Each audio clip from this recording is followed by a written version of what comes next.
Facts நேயர்களுக்கு வணக்கம். இன்னைக்கு மூவி ரிவ்யூவில் நம்ம பார்க்க போகிற படம் 2K லவ் ஸ்டோரி. இந்த படத்தை சிட்டி லைட் பிக்சர்ஸ் தயாரிக்க சுசீந்திரன் இயக்க புதுமுகமான ஜக்வீர் மெயின் லீடாக இதில் அறிமுகமாக இருக்காரு.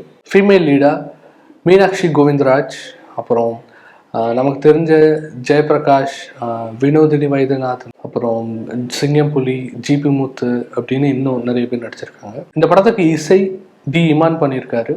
இந்த படத்தோட cinematographer VS Ananthakrishnan and edit Thiyagu பண்ணியிருக்காங்க. ஸோ இந்த படத்தோட கதை என்னன்னு பார்த்தீங்கன்னா, ஒரு பையனும் பொண்ணு கடைசி வரைக்கும் நல்ல நண்பர்களாகவே இருக்க முடியுமா அப்படின்றது தான் இந்த படத்தோட ஒன்லைன். இந்த படத்தோட main lead Karthik and Monica, ரெண்டு பேரும் சின்ன வயசுலேருந்து க்ளோஸ் ஃப்ரெண்ட்ஸ், ஒன்றா தான் வளர்றாங்க, ஒரே காலேஜில் படிக்கிறாங்க. Pre wedding shoot and photo ஷூட்ஸ்லாம் பண்ணுற மாதிரி ஒரு கம்பெனி வச்சு நடத்துகிறாங்க.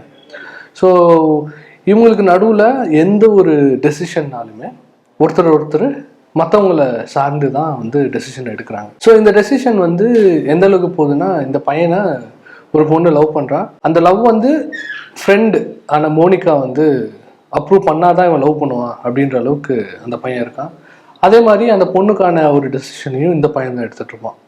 ஸோ இது ஒரு நல்ல ஃப்ரெண்ட்ஷிப்பை காமிக்குது அப்படின்றத தாண்டி ஒரு தனி மனிதனுக்கு அவனுக்கான ஒரு ப்ரைவசி, அவனுக்கான ஒரு டெசிஷன் மேக்கிங், அவனோட டெசிஷன் அவன் தான் எடுக்கணும் அப்படின்ற ஒரு விஷயத்தையே தாண்டி அங்கே ஃப்ரெண்ட்ஷிப் ஒரு பெரிய ஒரு ஃபேக்டராக ப்ளே பண்ணுறது அப்படின்றது எந்த அளவுக்கு ரியல் லைஃப்பில் சாத்தியமாகும் அப்படின்றது எனக்கு தெரில.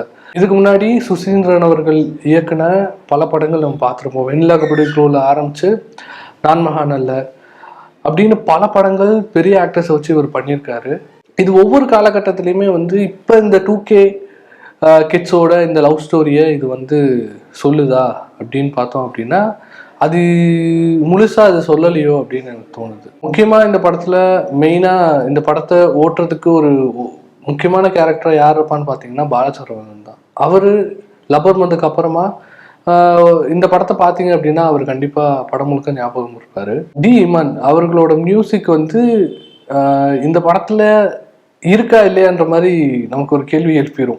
ஏன்னா ஒரு பாட்டு ரெண்டு பாட்டு கண்டிப்பாக டி இமான் பண்ணியிருக்காரு அப்படின்றது நமக்கு கண்டிப்பாக தெரியும். பட் த்ரூ அவுட்டாக இந்த படத்துக்கு டி இமானோட இசை எடுபடலை அப்படின்ற மாதிரி தான் எனக்கு தோணுது. இந்த படத்தில் நிறைய சப்போர்ட்டிங் கேரக்டர்ஸ் நடிச்சிருக்காங்க.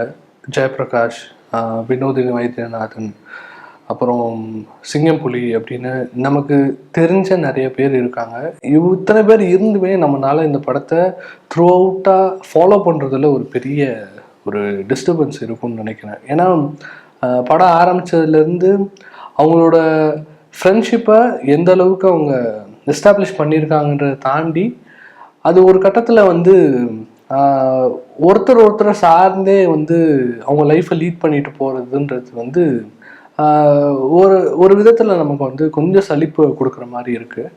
அதே சமயம் பார்த்திங்கன்னா இன்டர்வலுக்கு அப்புறமா கதை நகர்ற ஒரு போக்கு எக்ஸாம்பிளுக்கு இந்த படத்தில் அந்த பையனுக்கும் பொண்ணுக்கும் ஆன அந்த ஃப்ரெண்ட்ஷிப்பை பேரண்ட்ஸே சந்தேகப்படுறாங்க. அது இல்லைன்னு சொல்லி அவங்க ப்ரூவ் பண்ணுறாங்க. பட் அந்த ரெண்டு பேரும் இந்த பொண்ணுக்கு கல்யாணம் பண்ணிக்கிறதுக்கு இதில் இந்த பேரண்ட்ஸே ஒரு கண்டிஷன் போடுவாங்க. எப்படின்னா, நீ பார்க்குற பொண்ணுக்கு ஒரு அண்ணன் இருந்தால் அந்த அண்ணனுக்கு உன் ஃப்ரெண்டை நீ கல்யாணம் பண்ணி கொடுக்கணும் அப்படின்ற மாதிரி. ஸோ இந்த கல்யாணம் கடைசி வரையும் கரெக்டாக போய் நடந்துச்சா அப்படின்றது தான் இந்த படத்தோட செகண்ட் ஹாஃபாக இருக்கும். சுசீந்திரன் இந்த ஸ்க்ரீன் பிளேயில் இன்னும் நிறைய யதார்த்தமான உண்மை சூழலை கொஞ்சம் ஃபாலோ பண்ணியிருந்தா இந்த கதைக்கு இன்னும் நிறைய விஷயங்கள் ஹெல்ப்ஃபுல்லாக இருந்திருக்கும். அண்டு இது வரைக்கும் நம்ம பார்த்த படங்கள் பல கதைகள் இருக்குது. அந்த கதையோட தழுவல்கள் இந்த படத்தில் சில இடங்கள்ல இருந்தாலுமே இது எந்த ஒரு ஃப்ரெஷ்ஷான ஃபீலையும் நமக்கு கொடுக்காத ஒரு விஷயமா தான் இந்த படம் இருக்குது. இந்த படத்தோட டேக்அவே என்னவா இருக்கும் அப்படின்னா, கடைசி வரைக்கும் ஒரு பையனும் பொண்ணும் ஃப்ரெண்ட்ஸாகவே இருக்க முடியுமா அப்படின்னா இருக்க முடியும் அப்படின்றது தான் இந்த படத்தோட கதை. ரியாலிட்டியில் அதையும் தாண்டி அந்த பையனுக்கும் பொண்ணுக்கும் தனிப்பட்ட ஒரு வாழ்க்கை இருக்குது. அந்த வாழ்க்கைக்கு நடுவில் ஒருத்தருக்கான டெசிஷன் மேக்கிங் அவங்க எடுத்துக்கிறப்ப அது கண்டிப்பாக ஒரு ப்ரைவசி இல்லாத ஒரு விஷயத்தையும் அது தேவையில்லாத மற்ற பிரச்சனைகளையும் உருவாக்கும் அப்படின்றத இந்த படத்தில் எக்ஸ்ப்ளோர் பண்ணலை. பண்ணியிருந்தா இன்னும் நல்லா இருந்திருக்கும். இன்னும் 2K கிட்ஸ்க்கான மனநிலை, அவங்களோட லைஃப் ஸ்டைலை இன்னும் அவங்களோட மைண்ட் செட்டை புரிஞ்சுக்கிட்டு இன்னும் புதிய கதைகள் வந்தால் நல்லா இருக்கும்னு தோணுது. மீண்டும் வேற ஒரு படத்தோட ரிவ்யூவோட சந்திக்கிறேன். நன்றி.